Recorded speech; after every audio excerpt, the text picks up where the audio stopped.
Всем привет, это район Пато, это знаменитый ЗИС-5, который приехал с Невера до Алдана 600 километров и установился на этом пьедестале. А слева вместо этого красивого желто-оранжевого здания была кочегарка. А это уже улица Маяковского, там рукой подать до аэропорта. А это пожарка, она так раньше называлась.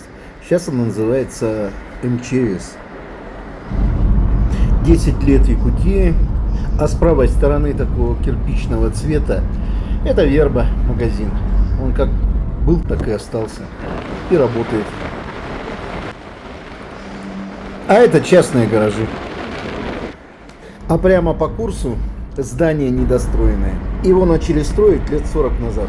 Хотели построить то ли филиал Якутского университета, то ли гостиницу. Всем добра.